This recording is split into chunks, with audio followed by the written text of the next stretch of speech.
Welcome to Dressmaking. For Grade 9 Quarter 2 Module 1, Assemble Sleeping Garments Parts, Week 3. The lesson for this quarter, or for this week, is Assemble Sleeping Garments Parts. We all know that pajama pants are very popular in men and women alike. They are used not only for the sleeping, but for leisure as well. This lesson furnishes the learners with the basic steps in producing original and saleable pajama pants or shorts. Project pants is also included in this lesson as part of their activity so that the learners will be able to approximate the needed materials. There are 3 learning objectives that we have. Prepare the tools and materials needed in pajama. Second, familiarize the process of assembling pajama. Third, follow the steps in assembling pajama parts by using French seam. These are the materials: cut parts of sleeping garments, scissors, elastic or the garter, thread and pins cushion.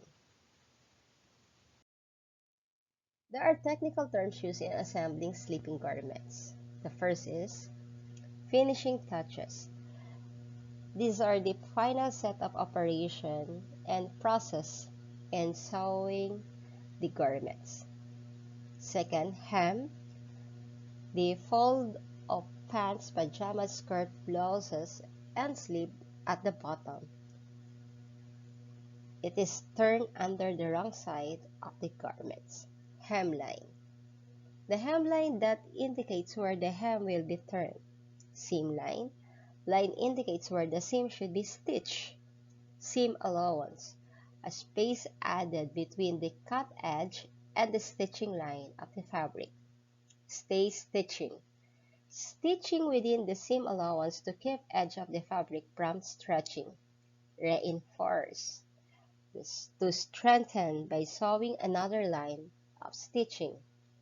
Meter is the neat way of finishing the corner of the fabric edge in such a way that there are no bulk in the corner where the fabric is turned under the finish the edge. Trim. To cut all allowance to reduce bulkiness. It is also cutting of excess thread after sewing the garments. Let's now move to the steps in assembling pajama. Number 1 is stay stitching curve. As you can see in the picture, the center, front, and back seam should be stay stitched to prevent them from stretching and to ensure that they will match perfectly. To do this, stitch a single layer of 0.5 cm from the edge. A bar tack is no longer necessary. Make it a habit to continue sewing without cutting the thread to save some thread and keep it in place. Number 2. Joining the seam. When joining the seam, using the front seam, follow this simple step. Letter A.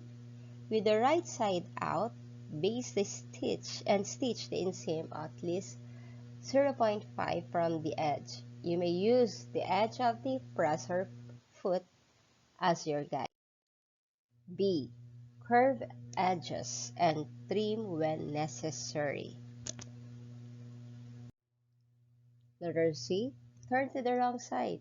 Press, base, and stitch 1.5 cm from the edge to enclose the edges. Turn to the right side and press. Number 3. Joining the center, back, and front seam or the crotch seam. Step when joining the crotch seam using the front seam. A. Turn one leg on the wrong side. B. Insert on the other leg which is positioned on the right side, match the center crotch. C. Base the stitch 0.5 cm from the edge, clip curved edge, trim the edge if necessary. D. Turn on the wrong side, press base and stitch 1.5 cm from the edge, double the stitching to reinforce the crotch. Now, you have just one piece ready for hemming and gartered casing. That's all for today. Thank you.